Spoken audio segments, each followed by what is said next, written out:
Bismillahirrahmanirrahim. Assalamualaikum warahmatullahi wabarakatuh. Alhamdulillahi rabbil alamin. Wassalatu wassalamu ala rasulillahil karim Nabiyyina wa sayyidina Muhammadin al-amin wa ala alihi wa sahbihi wa dhurriyyatihi wa ummatihi ila yaumiddin wa ba'd. Faya ahbaballahi wa ahbaba rasulihi sallallahu alaihi wasallam, usi nafsi wa iyyakum bitaqwallahi faqad fazal muttaqun.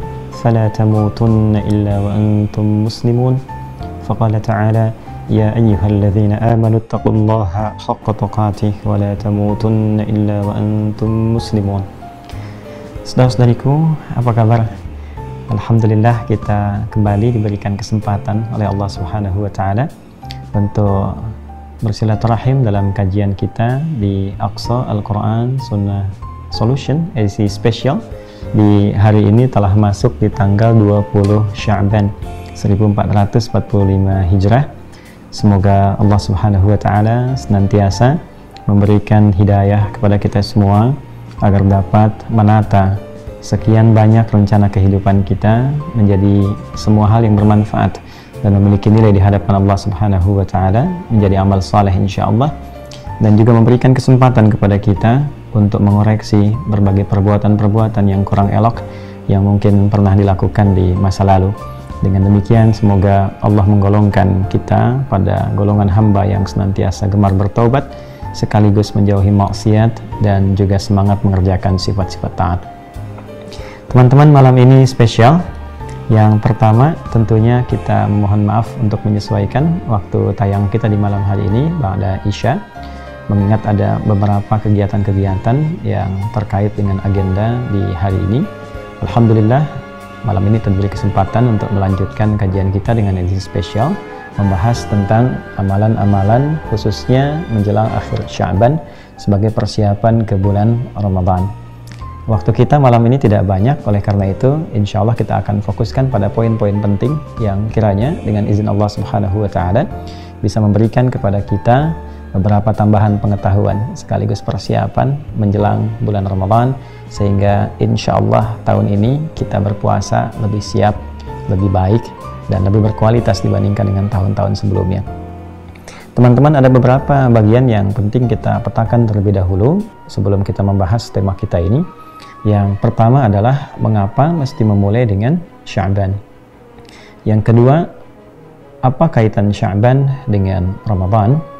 Yang ketiga, persiapan apa yang harus kita optimalkan di bulan Sya'ban ini, khususnya menjelang akhir bulan Sya'ban, sehingga dapat maksimal ketika memasuki bulan Ramadan.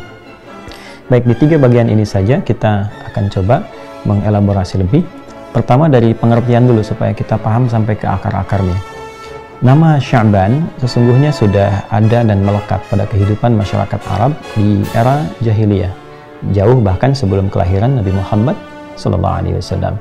Sya'ban itu akar kata paling awalnya berakar dari tiga huruf utama, yaitu shin, ya, kemudian ain dan ba. Gini ya, ada tiga huruf utama, shin, ain, kemudian ba. Ya, kata ini bisa diartikan sebagai pengelompokan orang. Jadi kalau ada orang-orang yang terpecah-pecah kemudian menyatu, nah itu disebut dengan sya'b, ya, disebut dengan apa? Sya'b, sya'bun, ya. Kalau orang Arab itu seringkali memulai kata dengan harakat dan mengakhiri dengan sukun, berhenti sekalipun ada harakatnya. Demikian kalau kita membaca Al-Quran, di Al-Quran pun kalau kita berhenti pasti sukun, pasti mati, ya. Bismillahirrahmanirrahim, kan harokat akhirnya pakai i.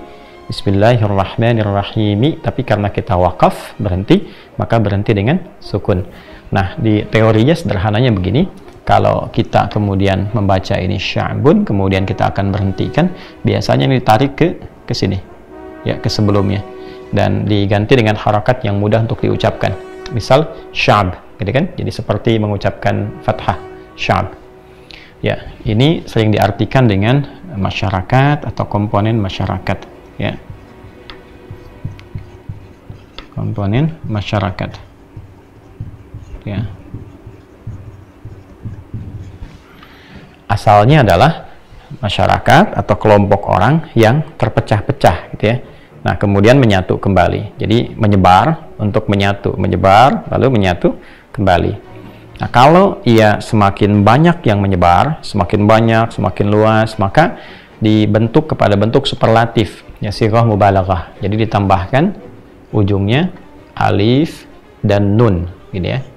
Alif dan nun. Ini rumus cepatnya begini. Oke? Jelas ya? Nah, misal kita ingin tambahkan shin besar, shin, ain, ba, dan alif dan nun, maka berubah dari sya'b ya menjadi sya'ban. Ya, sya'ban. Jadi kalau ada tambahan alif, ya, alif ini berfungsi untuk memanjangkan harakat sebelumnya. Beda dengan hamzah ya, kalau hamzah berharakat, kalau alif tidak berharakat. Alif hanya memanjangkan harakat sebelumnya. Rumus cepatnya kalau ada alif ini ya, maka huruf sebelumnya itu harakatnya pasti a, pada umumnya demikian. Ya, pada umumnya pasti a. Jadi begitu ditambahkan alif ini jadi a, fathah maksudnya.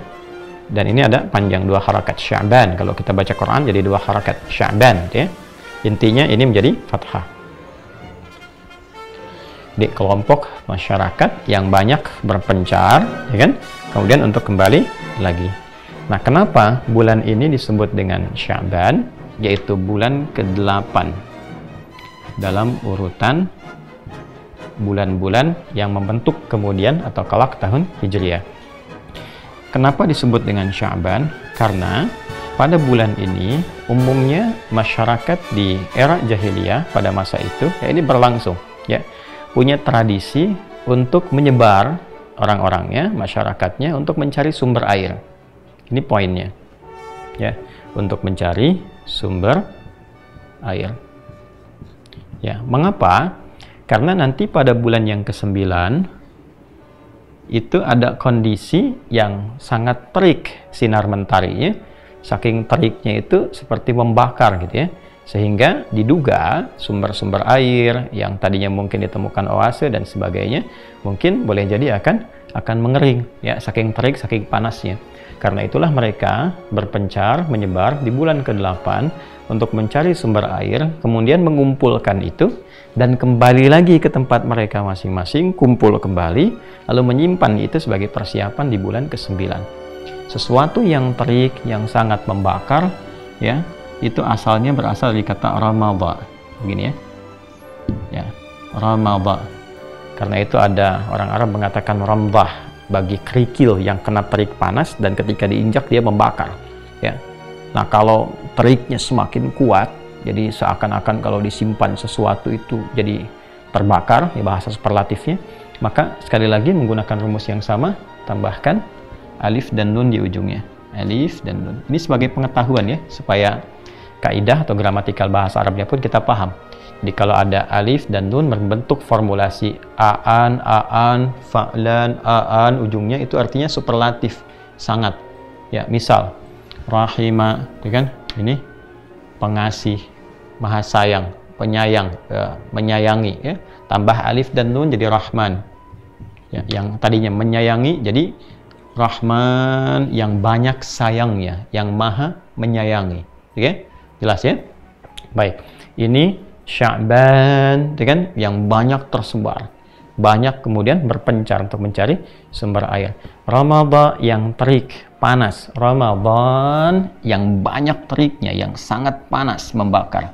Ya, disatukan jadi Ramadhan yang sangat panas, membakar. Nah, ini di bulan ke-9. Asalnya begini. Lalu di era Islam, khususnya saat terbentuk pemerintahan bernafaskan Islam dengan nilai-nilai Islami, maka penamaan bulan-bulan yang telah ada di era jahiliyah dipertahankan nama-namanya. Namun, nah ini yang paling menarik ya, ada nilai islamisasi, ada value-value keislaman, ditemukan nilai baru di balik penamaan itu sesuai dengan pedoman-pedoman keislaman. Inilah indahnya dalam Islam itu. Jadi ketika masuk dalam satu tatanan budaya, bahkan tradisi, Islam itu sangat indah sekali. Jadi tidak otomatis langsung dihilangkan tradisi, tidak begitu. Ya, tapi dilihat apakah tradisi itu bertentangan tidak dengan nilai-nilai yang dibawa dalam Islam sebagai rahmatan lil alamin. Kalau bertentangan, maka diganti dengan yang lebih baik. Ya, misal orang Arab itu punya tradisi kalau dia tawaf mengitari Ka'bah, dia bersiul-siul sambil telanjang. Nah, itu dipandang sesuatu yang sangat tidak baik, sangat buruk, merendahkan kehormatan. Maka ketika kemudian Islam datang, memberikan perubahan itu menjadi nilai-nilai yang bermanfaat. Tawafnya tetap 7 putaran, tapi dikembalikan kepada nilai-nilai yang sangat terhormat, ya kan? Menggunakan kain ditutup, diganti siul-siulan dengan takbir, dengan tahmid, ya, dengan pasrah kepada Allah, kemudian dengan kalimat-kalimat yang baik, Bismillahirrahmanirrahim, Allahu Akbar, ya, Subhanallah, Alhamdulillah, wa la ilaha illallah, Allahu Akbar, yang maknanya sangat dalam sekali. Itu diantara contohnya. Misal tradisi jahiliyah itu dalam konteks hubungan sosial di masyarakat antar tetangga, misalnya dulu mereka bisa berganti pasangan.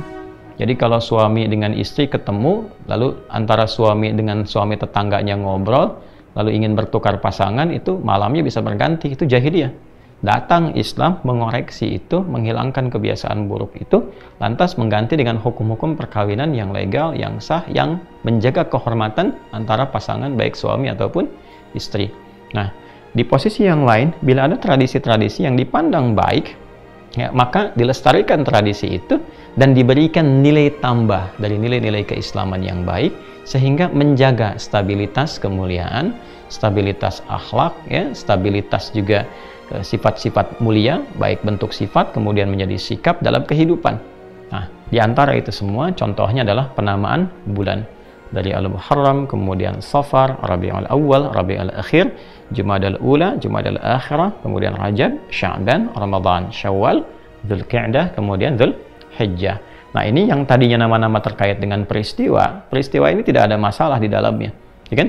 Ini panas, terik, kemudian membakar. Yang ini kemudian mencari sumber air, ya, tetap dipertahankan. Karena kita tahu sesungguhnya kalaupun kita lihat lagi perputaran-perputaran waktu, dan juga kalau kita perhatikan bagaimana baik itu kemudian bumi mengelilingi matahari, ya, lalu berdasarkan peredaran bulan juga, matahari juga demikian pada porosnya juga berputar, maka akan terjadi pergantian-pergantian waktu. Ya, matahari menentukan terjadinya siang dengan malam, kemudian bulan juga akan menentukan banyak hal, termasuk penanggalan bulanan, ya kan? Jatuhnya Ramadan kan tidak akan selamanya pada musim panas yang terik, ya kan? Buktinya pada tahun ini mungkin datangnya akan dirasakan di waktu-waktu yang bukan panas yang cukup terik. Sekarang kita lihat masuk pada bulan Maret bersamaan dengan Masehinya. Barangkali di Arab malah masuk musim semi, gitu kan? Nah, kemudian di beberapa tempat, ya itulah indahnya Islam menggunakan penanggalan hijriyah dalam ibadah yang sifatnya bulanan bukan harian.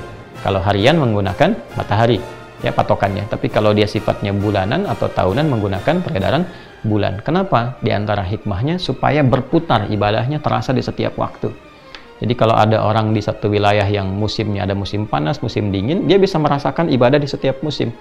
Ya, tahun ini musim semi, besok mungkin musim panas, kemudian didapatkan lagi musim dingin, demikian seterusnya.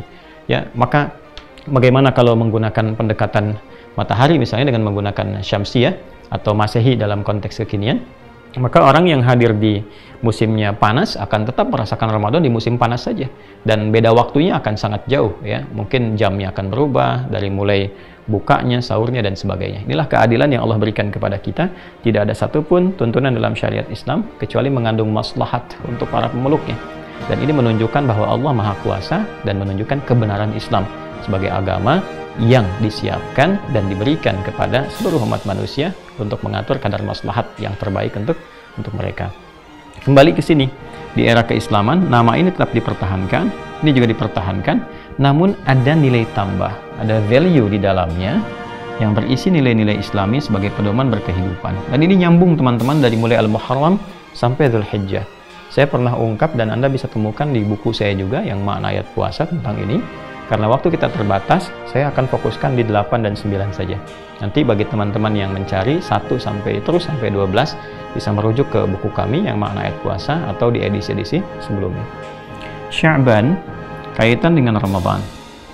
Ramadan dipertahankan maknanya, bahkan lafadznya juga muncul dalam Al-Quran. Di Quran surah kedua Al-Baqarah di ayat 185.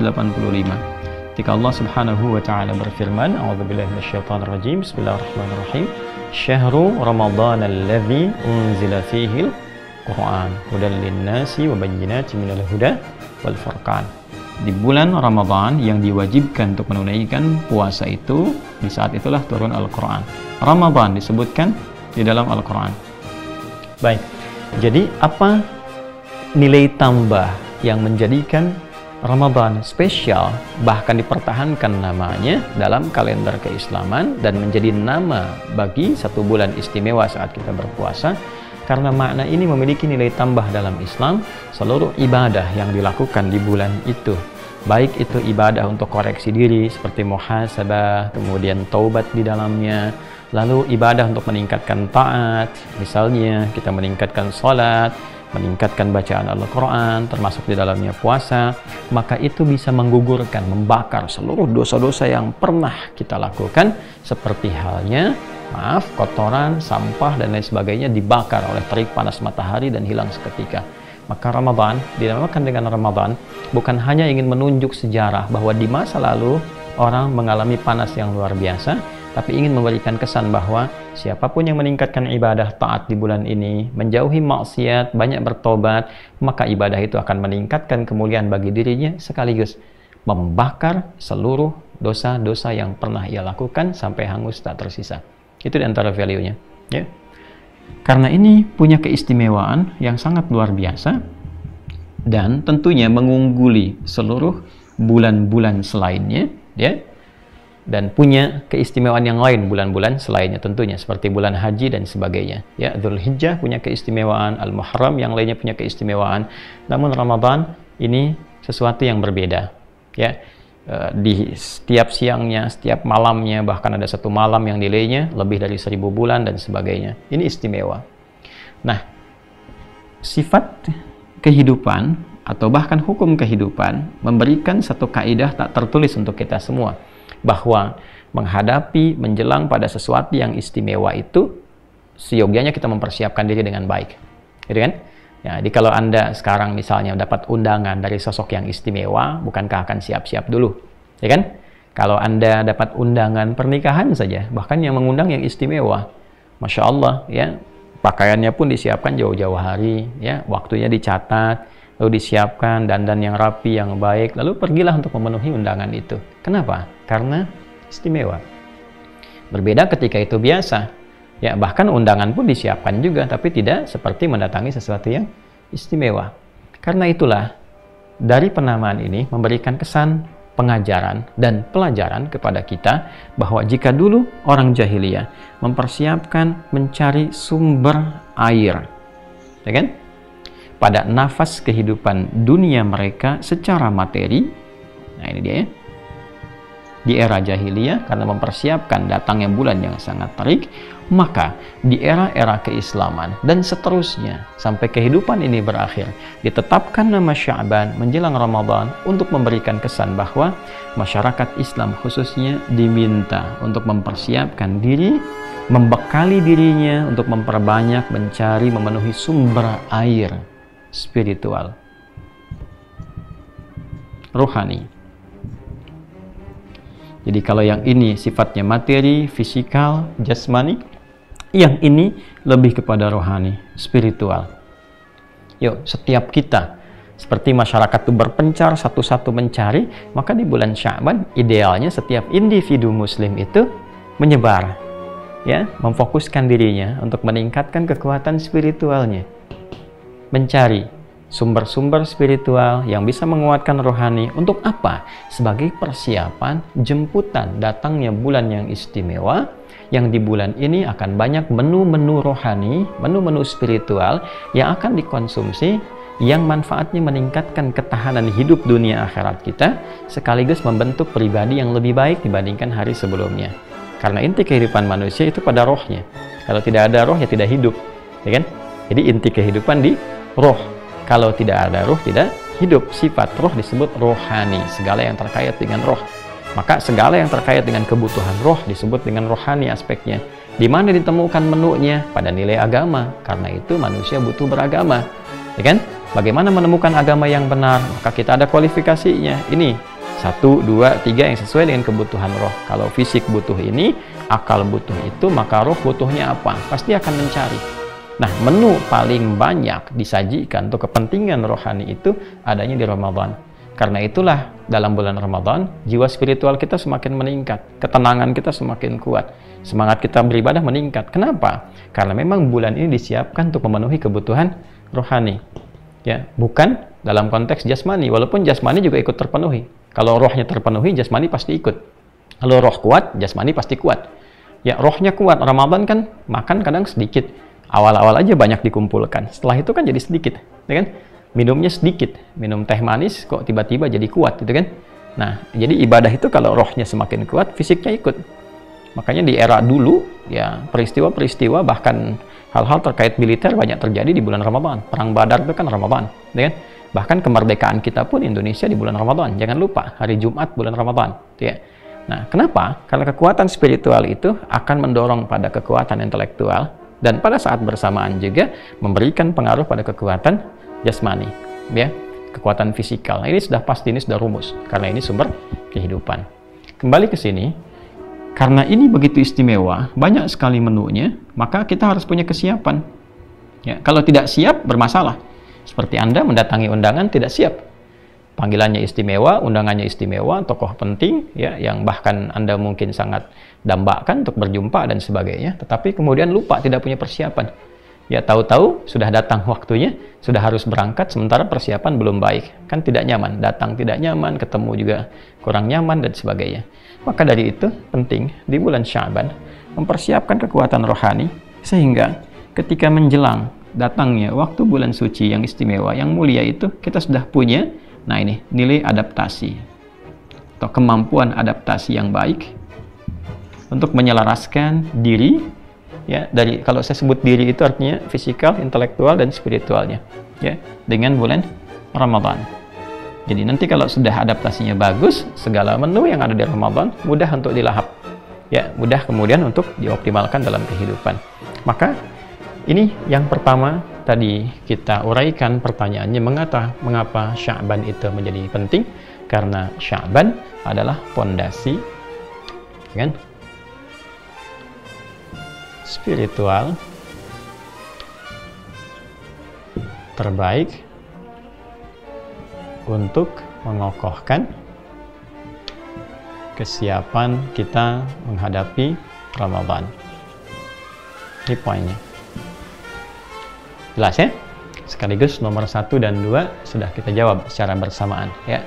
Jadi ini dari dasar etimologinya, ya, pembahasan dari segi kebahasaannya sudah kita uraikan, apa itu Sya'ban, kemudian segi historikal terkait dengan aspek sejarahnya juga sudah tadi kita ulas, dan kekiniannya juga sudah kita bahas. Lalu kaitan dengan Ramadan di era keislaman sampai dengan kehidupan berakhir sudah kita uraikan juga. Ya, jadi 1 dan 2 sudah diuraikan. Tinggal bagian ketiga ini, apa yang harus kita siapkan dan kita lakukan di bulan Sya'ban ini, sehingga dengan semua yang kita kerjakan itu mampu memberikan kekuatan adaptif untuk beradaptasi dan menyambut Ramadan dengan baik. Nah, tentu persoalan ini karena sudah menyangkut kepada aspek-aspek pembekalan spiritual, rohani yang konteksnya ibadah, kita mesti bertanya kepada Nabi Sallallahu Alaihi Wasallam. Kita lihat kebiasaan Nabi seperti apa. Bersyukurnya di dalam Islam, saya tidak memilih diksi beruntung, ya, karena ini bukan sesuatu yang kemudian tebak-tebakan atau kita pilih, tidak. Tapi dalam Islam, semua itu memiliki satu runtutan pedoman yang terukur. Jadi secara konseptual itu sudah sempurna pedoman dalam Islam itu. Terukur, terstruktur, bahkan tersambung sanadnya sampai ke penyampai awal, yaitu Rasulullah Sallallahu Alaihi Wasallam, ya, sampai terhubung kemudian kepada Rabbnya, yaitu Allah Subhanahu wa Ta'ala. Dan ini bisa teman-teman diriset, karena menariknya dalam Islam itu selalu mengajak kita untuk berpikir, untuk meriset, ya, bahkan aspek akidah pun itu kepada kita dipersilahkan untuk menggali, meriset kenapa Tuhannya harus Allah, kenapa tidak yang lain, apa sifat-sifat Tuhan itu, kenapa disebut Tuhan, apa bedanya Tuhan dengan bukan Tuhan, sampai kita menemukan kebenaran sejati yang tidak dipaksa. La ikraha fid din, ya. Dan dari hasil yang kita dapatkan itu dipersilahkan untuk memberikan sebuah simpulan yang menghadirkan keyakinan kuat yang kelak dipertanggungjawabkan. Kalau kematian kan semua meninggal, kan? Tapi setelah meninggal itu apa yang dihadapi? Nah, Islam itu bukan hanya memberikan harapan, tapi memberikan sebuah kepastian pedoman yang menjelaskan fase kehidupan sampai kembali kepada Allah. Intinya seperti itu. Nah, berbahagianya kita, bersyukurnya kita pada Allah, persoalan-persoalan kehidupan itu tidak ada yang tidak ada jawabannya. Tidak ada yang tidak ada jawabannya. Perhatikan kata-katanya. Jadi semua persoalan kehidupan itu selalu ada jawabannya. Itulah indahnya dalam Islam. Dan jawaban itu bukan jawaban-jawaban kreatif. Para ustadz misalnya, para ulama, para kiai, bukan. Tapi semua bersanad. Ya, semua bersanad. Transmisinya tersambung kepada Nabi SAW. Itulah menunjukkan kebenaran dalam risalah Islam. Bagaimana sebuah ajaran yang diajarkan 15 abad lalu, tapi akan selalu berkesesuaian dengan kebutuhan hidup manusia, kapan dan dimanapun ia berada. Oke, secara cepat saja. Apa kebiasaan Nabi untuk menyiapkan diri menjelang Ramadan? Pertama, kita temukan lacak dulu ya. Jadi kalau dilacak nanti bisa ditemukan referensinya di dalam kitab Sunan An-Nasa'i. Ya, nomor hadis 2357. Kalau nomornya tidak sama dengan apa yang Anda dapati dalam kitab, mungkin beda cetakan. Kadang-kadang beda cetakan juga beda halaman mungkin terjadi, atau sering terjadi begini, ada versi yang komplit, ada versi yang ringkasan. Ringkasan ini biasanya hadis-hadis yang mirip-mirip itu tidak dicantumkan lagi, sehingga penomoran bisa berubah. Nah, kalau tidak ditemukan nomor yang sama, periwayatnya, ini paling gampang. Ya, kalau periwayat kan sudah pasti orang. Ya, kalau orang harus ketemu. Kalau nomor kan nggak dinomorin juga nggak ada masalah, gitu kan. Diurutkan hadis nggak ada nomornya nggak ada masalah. Ya, yang masalah itu ada nomor, nggak ada orangnya. Periwayatnya siapa? Nggak ada. Tiba-tiba ada hadis, nah itu bermasalah. Ya. Ya, diriwayatkan dari sahabat mulia namanya Usamah bin Zaid. Usamah bin Zaid. Ya. Secara singkat, satu kali sahabat mulia Usamah bin Zaid bertemu dengan Nabi SAW dan mengamati kebiasaan Rasulullah SAW di bulan Sya'ban. Ternyata dilihat bahwa bulan Sya'ban ini Nabi banyak menunaikan puasa. Ya, Nabi banyak menunaikan puasa. Sehingga beliau kemudian mengklarifikasi, bertanya, meminta petunjuk kepada Nabi SAW atas kebiasaan itu. Ya Rasulullah, wahai Rasulullah SAW, lam araka, ya, saya tidak pernah melihat, memperhatikan Anda, tasumu, Anda menunaikan puasa syahran dalam satu bulan, kan? Dalam sebulan, lebih banyak daripada apa yang Anda tunaikan di bulan Sya'ban ini. Ya, mengapa demikian? Nah, jadi ternyata sahabat-sahabat mulia itu seringkali mengamati kebiasaan-kebiasaan Nabi SAW dalam segala hal. Ya, termasuk salah satunya adalah kebiasaan beliau di bulan Sya'ban. Ternyata banyak puasa Nabi, memperbanyak puasa. Maka Nabi SAW kemudian memberikan jawaban, menarik jawabannya, tidak langsung kemudian menjawab ke intinya, tapi memberikan sebuah penekanan untuk memberikan kesan keistimewaan tentang bulan Sya'ban. Dzalika syahrun yaghfulu anhun nas. Ya. Dzalika syahrun, Sya'ban itu, ya, dzalika syahrun, Sya'ban itu, yaghfulu anhu an-nas atau katsirun minan nas, yaitu bulan yang punya keistimewaan yang seringkali terlupakan oleh segelintir orang, kan? Oleh segelintir orang. Ya, baina Rajab wa Ramadan, yaitu bulan ke-8 tadi ini yang saya tuliskan, yang terletak antara Rajab dengan Ramadan. Ya, itu dulu satu. Artinya apa? Artinya Nabi ingin mengatakan Sya'ban ini punya kedudukan istimewa. Ya, dan itu ketika disebutkan keistimewaannya, disebutkan posisinya yang mendekati Ramadan di antara Rajab dan Ramadan. Artinya dia di bulan ke-8 menjelang ke Ramadan. Gitu ya. Nah, kadang orang fokus dengan Rajabnya tuh. Rajab juga bulan penting, bulan terhormat, bulan bagus, bulan berlatih untuk mengevaluasi diri, bulan untuk mengenal banyak sejarah dan hikmah seperti Isra Mi'raj, gitu kan? Tapi jangan lupa, bulan Sya'ban itu juga punya nilai, punya sesuatu yang sangat penting. Sehingga jangan sampai fokus kepada Rajabnya, lupa dengan Sya'bannya. Ya, menunggu Ramadannya, lupa dengan persiapannya, gitu kan? Nah, maka apa yang Nabi SAW sampaikan? Maka beliau mengatakan bahwa Nah, ini poin pentingnya, fihi au kama qala sallallahu alaihi wasallam, di bulan Sya'ban itu ya, au turfa'u fihil a'mal. Ya, di bulan Sya'ban itu ya, turfa'u fihil a'mal, amal-amal kita atau catatan ya, perbuatan kita ya, turfa'u fihil a'mal ila rabbil alamin. Semua amalan-amalan kita yang dituliskan malaikat, ya kan, dicatat. Nah, ini konfirmasi lagi. Artinya semua apa yang kita kerjakan itu tercatat. Ya, yang kita pandang, kita ucapkan, kita lakukan, kita niatkan, itu semua ketika dikerjakan dicatat. Yang baik dicatatkan, yang buruk dicatatkan. Ya, may ya'mal mithqala dzarratin khairan yarah, wa may ya'mal mithqala dzarratin syarran yarah. Nanti ditampakkan di akhirat. Yang baik ditampakkan, yang buruk ditampakkan. Nah, khusus di bulan Sya'ban ini, selain kalau ada pekanan itu hari Kamis, kita dapati hadis yang senafas dengan ini. Di bulan Sya'ban itu diangkat, ya, ditunjukkan, ditampilkan. Ya, maka semua catatan itu ditampilkan ya di hadapan Allah Subhanahu wa taala. Ini kalimat ini penting kita garis bawahi ya, untuk memberikan sebuah kesan yang kuat. Allah itu punya sifat alimun khabir, maha mengetahui, maha mendalami. Jadi nggak diangkat pun Allah sudah pasti tahu, sebelum dituliskan pun sudah pasti diketahui. Tapi untuk apa kalimat ini disampaikan? Untuk memberikan kesan ta'zim kepada kita bahwa ini istimewa, amal kita diperlihatkan, ya kan? Ya, kan kita kalau dalam kehidupan saja, laisa kamitslihi syai', tentu nggak ada yang serupa dengan apa yang Allah tetapkan. Kalau dalam kehidupan saja diumumkan ya rapot kita nih, ya kan? Rapot diumumkan dan nilainya bagus, senang kita kan, ya kan? Tapi kalau nilainya nggak bagus, nggak enak kita kan? Makanya kalau kita tahu akan diumumkan nih rapot kita persiapkan kan supaya nilainya bagus. Ya kan? Nah, yang tahu itu siapa? Yang tahu itu penting bagi kita. Kembali ke kita, kamu harus punya persiapan. Karena kalau sudah ditampakkan di hadapan Allah, disampaikan pada malaikat dan sebagainya, diketahui keadaan diri kita. Kalau Allah sudah maha tahu sebelum dan setelahnya. Tapi pentingnya itu kembali ke kita untuk membaca hikmahnya. Bahwa ada amal-amal kita yang diungkap. Nah, saat diungkap itu, masa merasa malu? Ya kan? Ya, masa merasa tidak malu kalau diungkap dalam keadaan yang tidak baik? Maka harusnya menjadi motivasi kita ketika diungkap saya pengen baik.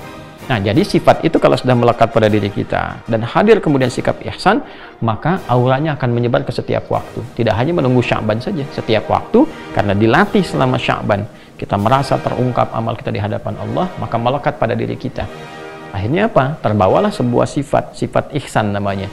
Ihsan itu menjadikan semua kegiatan kita sebagai ibadah merasa diawasi oleh Allah. An ta'budallaha ka'annaka tarah, fa illam takun tarahu fa innahu yarak. Itu ditemukan di hadis riwayat Imam Muslim. Muslim nomor hadis yang ke-8 dari Umar bin Khattab radhiyallahu taala anhu. Jadi kita merasa semua kegiatan kita itu diawasi Allah, sehingga ketika merasa diawasi kita pengen yang terbaik. Itu poin besarnya. Nanti banyak sekali gaya bahasa semacam itu kita temukan, baik di Al-Quran ataupun dalam hadis-hadis Nabi Muhammad SAW. Ya, hikmahnya beda-beda. Ya, contoh misalnya kita kan ngaji Al-Kahf ya, selain Yasin di malam Jumat dan hari Jumat itu, kalau masuk ayat 50 ya, wa idz qulna lil malaikati isjudu li adama fasajadu illa iblis kana minal jinni fafasaqa an amri rabbih. Itu kan ayat 50 kan? Ketika malaikat diperintahkan untuk bersujud kepada Adam sebagai penghormatan karena perintah Allah, maka semua sujud kecuali iblis. Iblis berasal dari kalangan jin, ya kan? Nah, kalau kita kembalikan mundur ke belakang, ya 11 surah sebelumnya, kita temukan surah ke-7 Al-A'raf ayat 12 sampai 13. Itu kan dikonfirmasi.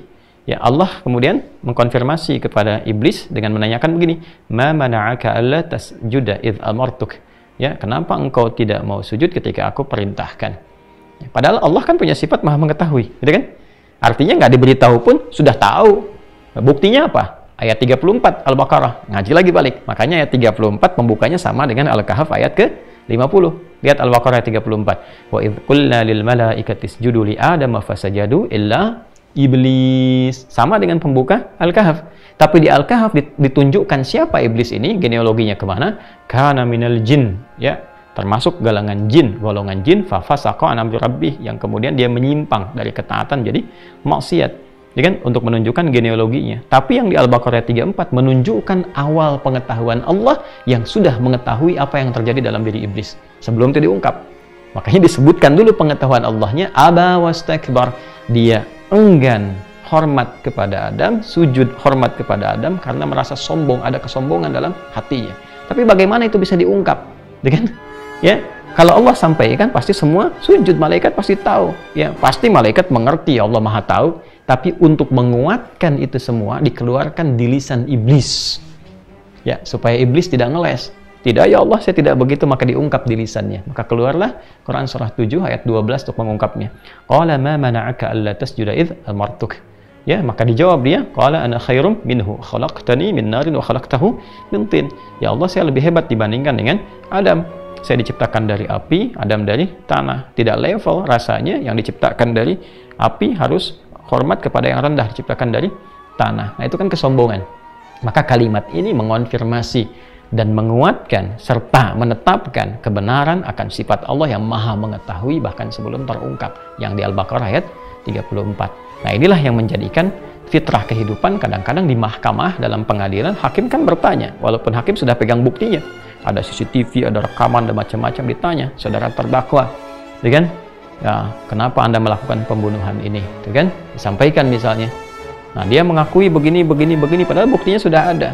Ya, nanti kalau dia mengeles dan sebagainya, bukti ditempatkan dan seterusnya. Nah, ini diungkapkan di lisannya supaya ada pengakuan langsung yang tidak terbantahkan. Nah, ini gaya bahasa uslub namanya. Ya, yang itu tentu ada hikmah dan ada ilmunya, tidak sembarangan. Ya, di bahasa itu nanti kita temukan khususnya di pembahasan balaghah. Kan ada 4 unsur. Ada nahwu, kemudian ada saraf, ada balaghah. Balaghah ada 3 cabang lagi nanti, ma'ani, bayan, dan badi'. Nanti yang keempat ada arud, untuk memahami struktur di sastra, ya, sastra Arab dan seterusnya. Ada arud dibagi 16 lagi, disebut dengan bahar. Ada tawil, ada madid, ada rajas, dan seterusnya. Ya. Nah, ini kita temukan khususnya dalam pembahasan nanti di bab ilmu balaghah, di bayan khususnya, ya. Kembali ke sini, teman-teman, mohon maaf ya kalau kita urai agak lebih dalam. Maksudnya tidak bermaksud untuk menunjukkan hafal ini, tahu ini, tidak. Dan saya berlindung pada Allah, mudah-mudahan dijaga dari sifat-sifat demikian. Ini lebih hanya untuk memberikan pemahaman lebih mendalam dan menyampaikan apa yang guru-guru kami pernah ajarkan, dan semoga pahala mengalir kepada beliau-beliau. Nah, ini intinya puasa. Dan puasa di bulan Sya'ban itu menjadi istimewa untuk apa? Satu, membiasakan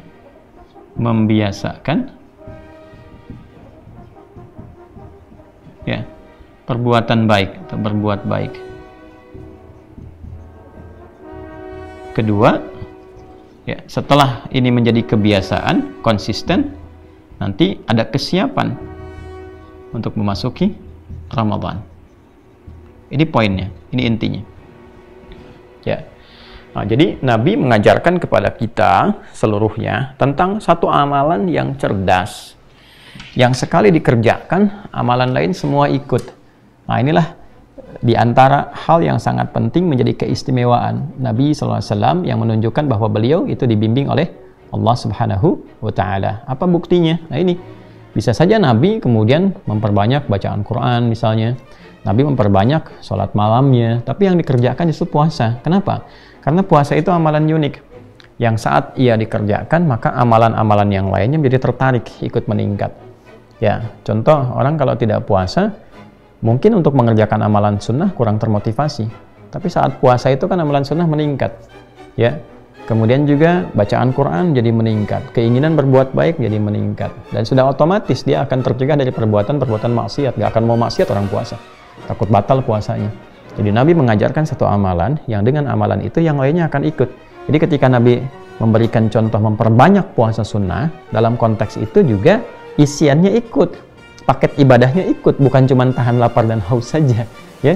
Jadi artinya ngajinya juga diperbanyak, berbuat baiknya diperbanyak, sedekahnya diperbanyak, sehingga semua ragam kegiatan tadi itu bisa kemudian kita siapkan untuk dibawa ke bulan Ramadan sesuai dengan menu-menu yang tampak di bulan Ramadan. Itu maksudnya.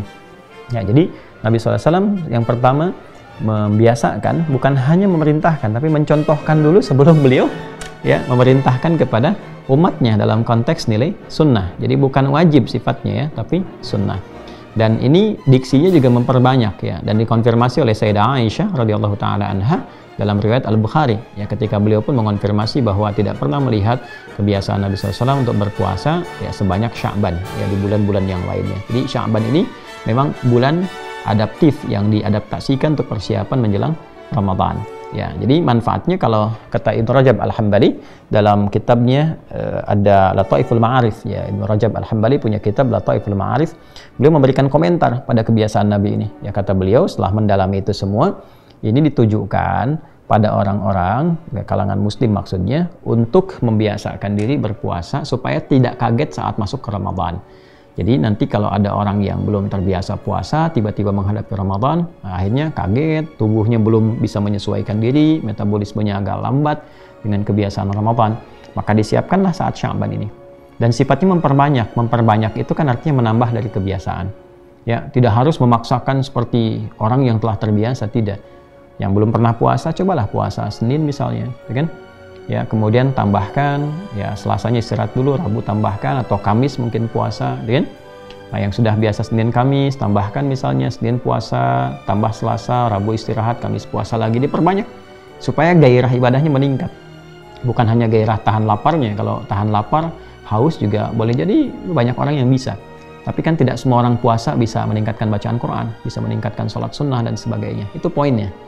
Ya, itu poinnya. Jadi itu yang dimaksud dengan Sya'ban, kemudian bagaimana mengisinya, menyiapkan ke Ramadan, dan seterusnya.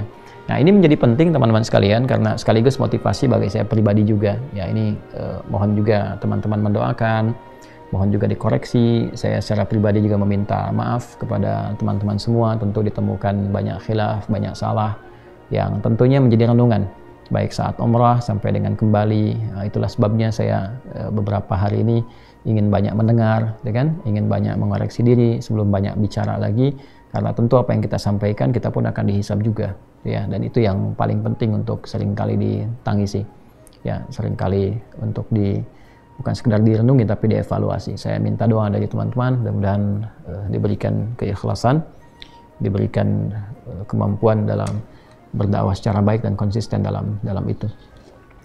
Kembali ke sini, bulan Sya'ban seperti yang telah diuraikan, tinggal tersisa kurang lebih ada 10 hari lagi, ya. Saya tidak akan bahas dulu kapan awal Ramadannya, nanti kita ambil topiknya, ya, yang pasti tanggal 1, yang pasti tanggal 1. Tapi kurang lebih ya kita ada 9-10 hari ke depan, ya, sebagai persiapan menuju Ramadan. Ada bagian sepertiga terakhir di bulan Sya'ban ini di hadapan kita. Besok hari Jumat, ya, selanjutnya nanti ada hari-hari menjelang Ramadan. Kita bisa optimalkan apa yang dicontohkan dan diisyaratkan oleh Nabi Sallallahu Alaihi Wasallam, yang didokumentasikan itu sehingga sampai kepada kita dan bisa kita akses hingga saat ini. Nah, teman-teman, barangkali itu yang bisa disampaikan dalam kajian malam hari ini. Nanti kita akan coba bagi beberapa kajian di akhir Sya'ban ini sebagai persiapan Ramadan, ya. Saya ambil contoh, misal teman-teman yang berada di Jogja, insya Allah saya akan ada di Jogja hari Sabtu, ya, untuk sesi malam Ahad. Jadi ketibaan kami juga ada 3 sesi, ada 2 sesi yang memang khusus kajian itu internal untuk penguatan. Ada yang di TNI AU Angkatan Udara, kemudian ada beberapa juga komunitas yang khusus, ya, bukan dakwah tapi di bidang-bidang tertentu yang memang ada butuh penguatan.